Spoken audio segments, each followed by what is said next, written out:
Alright, hello and welcome back to The Legend of Zelda. Alright, we did a lot of collecting throughout Hyrule in the last video, but now we're going to finally dive into some of these dungeons. We're going to start with level 3, which I guess makes sense, as long as you don't think about it too much. And some of this classic dungeon music. These are some of my favorite enemies. I actually don't even know what they're supposed to be called. I just call them slimes or gumballs. They remind me of the bots and bits from Zelda 2, though I don't think that's their name in this game. But they're very easy to kill, and they really do tend to give a pretty good amount of drops, so they're quite useful to have. These guys, however, are a much different ball game. These are they're dark nuts. Just bombing that wall so it'll be open for later. I actually don't really need to deal with these guys right now. I just kind of felt like showing that off. So you can't attack them from the front, you have to hit them from the back or the side. But I don't really want to deal with that group just yet, because there is a significantly more difficult and dangerous group that I have to deal with moving forward. You also absolutely get more keys in this game than you truly need. I mean, there's enough doors to use them on, but it's very easy to kind of dodge around them. The doors, that is. Well, there we go. Dealing with the Dark Nuts is not easy, but it's not quite as difficult as it often seems. You just need to have a little bit more calmness and patience than people often do when fighting them. Alright, I'm going to come in here, and we're going to get 4 bombs when we clear this room, so I have no problem using a bunch of bombs to deal with these guys, but also we got this clock. Now, we actually had that come up a couple of times. Oh, that wasn't necessary, but it's fine. We had this come up a couple of times in the first video. I didn't really say anything about it, but the clock, I mean, it basically is just like a win on the level. Every enemy freezes, you become invincible, and you just get to walk around killing them. It's a little cheap, but I mean, it's just a random lucky drop that you get sometimes, and you know, might as well take advantage. This is the raft. We're going to have 2 total uses for this raft. One is going to come up later in this video, and the second will be in the video after that. Beyond those 2 uses, the raft is completely pointless. I will show you in a moment. So we have the bubble enemies, and some more of these little slime guys, and then these bats are called keys. Why they're not just called bats, I don't know, but they're called keys. The bubble enemies don't hurt you, but they do make it so you can't... Why do I keep doing that? Can't use your sword for several seconds. There we go. And then as you go through the rooms in the levels, the dungeon map starts to fill in. However, there is also just simply a map we can collect. You know what? Why don't I prove my point by not bothering to use this key? Just for the sake of it, why not?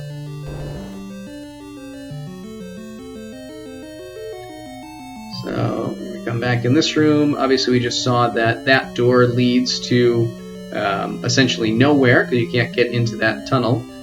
I believe that when I kill these guys, I get another set of bombs. Well, why don't I just leave that guy for now, then. If we come up here, we see the other side of that door that was locked before. Take care of these guys. Not going to unlock that door. I will unlock this one to the north.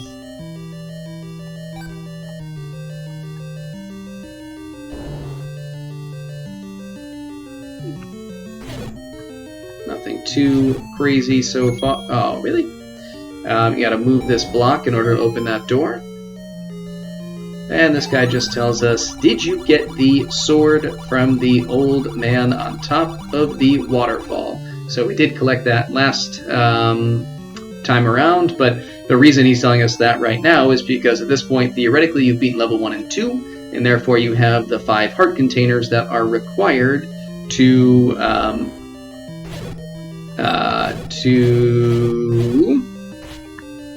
5 heart crates required to get the white sword.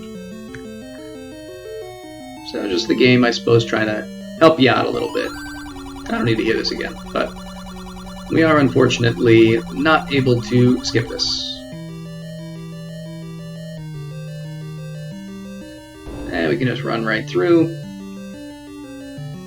And again, we could use the key to open that door, but let's just be cheap about it. And instead, go through this hole that we bombed.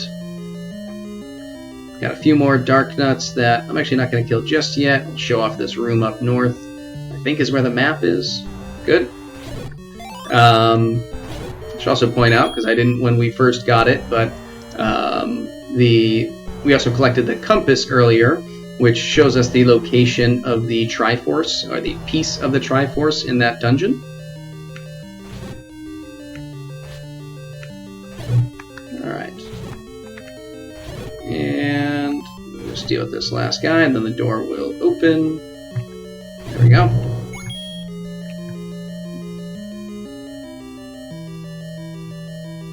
And one more room that hopefully one of these slimes will drop a heart so that we can kind of have full health going into the boss. Yeah, once you get hit once by the bubbles, honestly, it's worth it to just like hang out with them to avoid getting actually hit by something that can hurt you. Oh well, no such luck.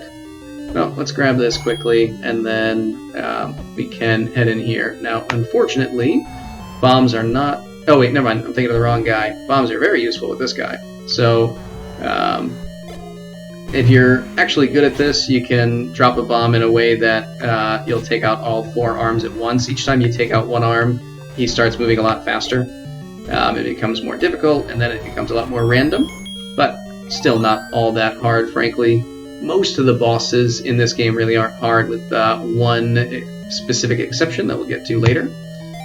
But, alright, let's grab this piece of the Triforce, and we will be transported out of the dungeon. I'll show you that if we pause it and come up here, we can see the piece of the Triforce hanging out there.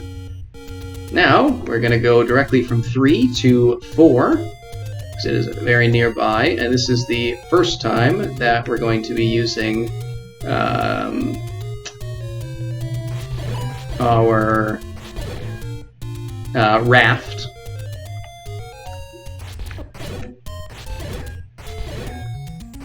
Alright.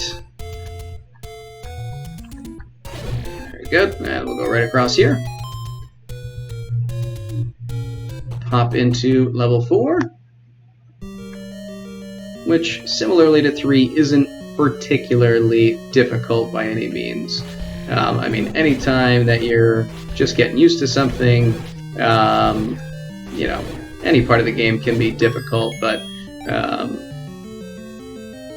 really the damage spike for this game happens in the 5th and 6th dungeon. These enemies, however, I really hate, especially at this point in the way that I'm doing this where I don't have the boomerang, because the boomerang can be very helpful with dealing with them. Alright, I am going to get out my candle.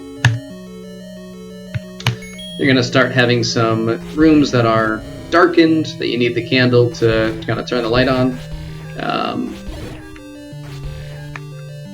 It's nothing too crazy or difficult, just kind of a, you know, a little bit of something to make the game a little more difficult and, you know, a bit of a puzzle, I guess, to solve. I don't know why I'm wasting my time with these guys. All that's going to happen is what just happened, which is me getting hit. They never drop anything, so there's really no value in chasing them down. I generally try to avoid these guys as much as possible because they just, I don't feel like dealing with them. Nothing good comes from it. Speaking of which, let's just leave this room. And again, we will light the way.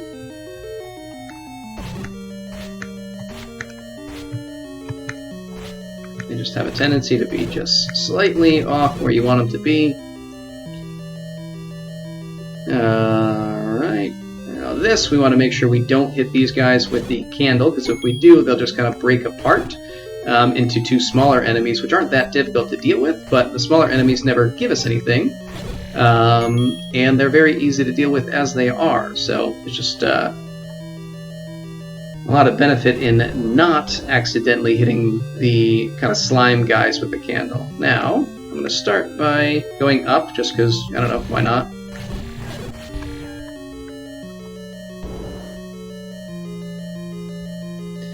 Even though there isn't actually anything in this room, but just to show it off from this direction. We have these little, I don't know, chocolate chips. It's pretty much the only name I've ever given them. Now, we actually do want to kill all the guys here, so that we can progress through that door right there. Let's take care of all these guys here first. Even though I haven't been doing a great job of it, it's generally better to take out most, or really all of the keys before killing any more of the more, larger gargoyle-type guys.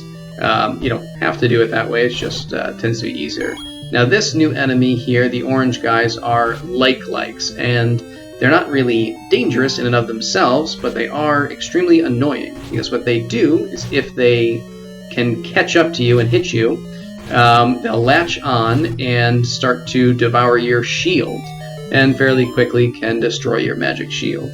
Which is why they are pretty much always in a room with the bubbles, who are supposed to be taking away your ability to attack, thereby making the like-likes more difficult and dangerous. That was the step ladder. Step ladder is a little more useful than the raft is. We're going to use it both in dungeons and in the overworld for a number of different things. And you just saw an example of how you can use the step ladder, but I will show you another in this area where it's truly, your way is blocked off and you can't advance without the step ladder. We saw this room before, but now we're going to come from a different way that's going to allow us to collect the map.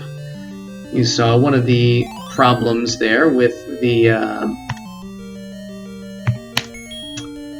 candle, which is that you have the ability to actually hurt yourself with it if you're not being careful.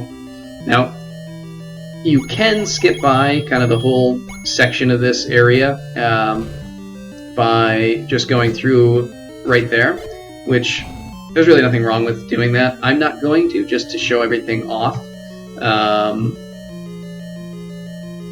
But in here we have this guy again. Let's see if I can do a little bit better of a job this time around. Nope, that's probably worse.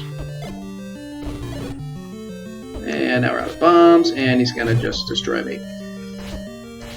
I have never been very good at dealing with this guy when he's in his, kind of rapid mode.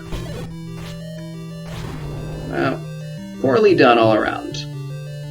Oh well. Walk into the waterfall. Alright, we knew that already. And I've already done it. I have a bad feeling that we're going to have our first death here, which is way too early to be dying in this game. But such is life, I suppose. This room can be very annoying to deal with, particularly if you're not kind of paying attention and just going into it too quickly.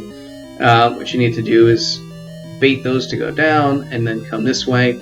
Coming from this direction isn't nearly as bad. Much more problematic is when you come from the other way and you're not paying attention. Oh, there's no way I'm going to survive this boss. Yeah, you have to bait him there, and then, yeah, I always get caught by that.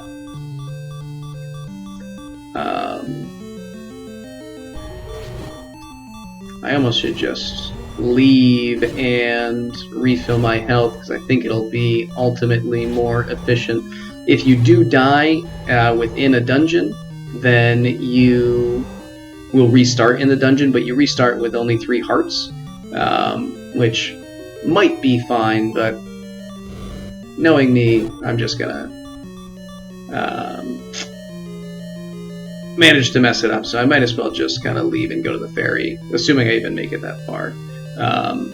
I allow myself to get a little too distracted when I'm making the videos. Just don't protect my health very well. Hopefully that at least gives me enough health to get to the ferry so we don't have a death on our record. That'll help as well. Apologize for the bit of a time waste, but hopefully you'll be able to forgive me in the long run. That's fine. I don't really want to deal with them right now. I don't want to deal with the keys.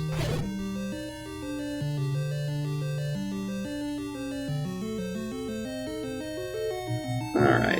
It should only take us, 30 seconds or so to get over there, so not a huge loss altogether. Just an annoyance. And of course, I have always hated the way that the Octoroks will just kind of slowly spawn on these screens. A lot of times I just, it just delays being able to kill them and then gives the Zoras a chance to attack you. In a way, I suppose it's actually a very clever addition because it opens you up to that and makes you adjust to it, but I never do, so therein lies the problem, I guess.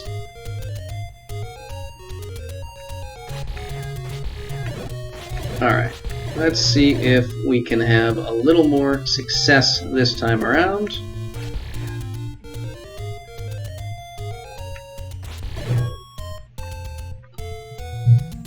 Of course, what would be really bad is if I still die going through here,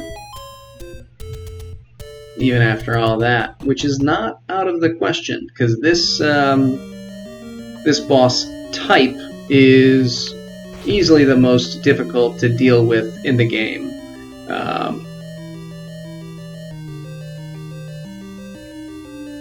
But let's go back through here. So this is where we have the kind of Z-shaped room. I'm going to try to keep our full health as much as possible, because having the, sword... Oh, of course he jumped right then. Well, let's see if we get lucky in here and get just the one heart that we need back.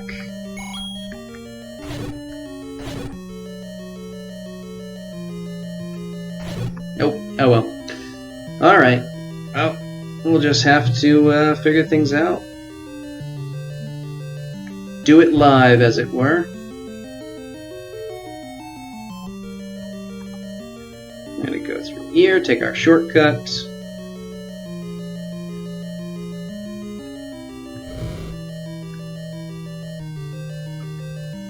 Alright, and we are right back where we were. So, let's deal with these guys here. Oh, come on. I really hate those guys so much. I don't know why I am so terrible against them. I just always have been. Although again, it is much easier when you can use the boomerang so that every time you attack them and they go and explode into the keys, you get to just follow the boomerang and destroy both of the keys at the same time. But alright, let's see if we can actually have a decent round against this guy. So we have these two heads floating around shooting fireballs at us, and ultimately all you have to do is be kind of slow and steady wins the race, and not allow them to attack you too much. As you destroy each head, they'll pop off and start firing on their own. And you actually can, I believe, I've never done this before. Oh, I'm out of bombs. But I think you can damage the floating heads with bombs. You can't hit the main body with bombs. But maybe I'll try that in one of the other versions, because we will face this guy again. But after wasting a little bit of time, we have successfully completed level 4 and collected the next piece of our Triforce. And we have one more quick task to do for today, which is just completing the first level of the game. And we are, frankly, much stronger than we should be going into it. Alright. There you are. And there you are.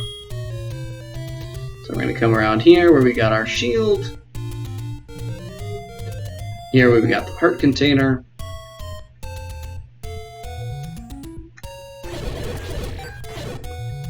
And then just up here. And I don't really need to deal with these guys, so we won't. Not surprisingly, level 1 is very easy, particularly when we have all of the kind of additional abilities and items that we've already gotten so far. And we are finally going to collect the boomerang, which will be a nice addition to our repertoire. I forget the name of these enemies here. They're, you know, these skeletal mummy guys. Well, I shouldn't call them mummies because we have other actual mummies coming up later, which are kind of the precursors to the re-deads that you see in Ocarina of Time. Let's go up here. These guys are always nice and easy to deal with, even if you haven't collected the white sword or gotten anything else yet. They're just very straightforward enemies, nothing special or tricky about them at all. Let's go this way first. We don't really need to kill all of these geese. Let's just sneak through, collect the compass, and move on our way.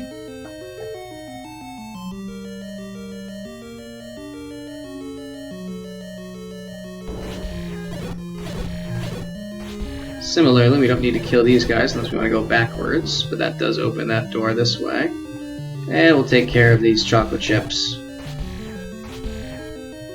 Hopefully, there we go. Now we don't have to go over here, but we will. And this is probably the most useless clue. Eastmost Peninsula is the secret. Now, I think that that's referring to this actual dungeon. I don't know why that guy is giving us a hint about this dungeon. Or if it's supposed to, you know, just kind of a mistranslation or something like that. But I guess it's just telling us where the Triforce is in this dungeon. But it's not like it's hidden.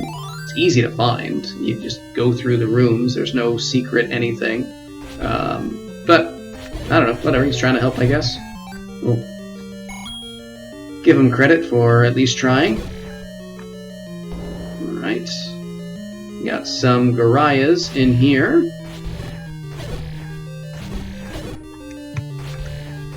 Oh. Got lazy, got hit. And here we have what is supposed to be the first item you collect in the game, which is a little odd. I mean, I suppose you can use it throughout the game, but you don't need it until the 5th level, and you can't actually utilize it until you've purchased arrows, which cost 80 rupees. So theoretically, if you're just starting the game, like, it's gonna take a little bit of time before you can actually use this. So I don't really know why that was the choice that they made to put in here. But whatever.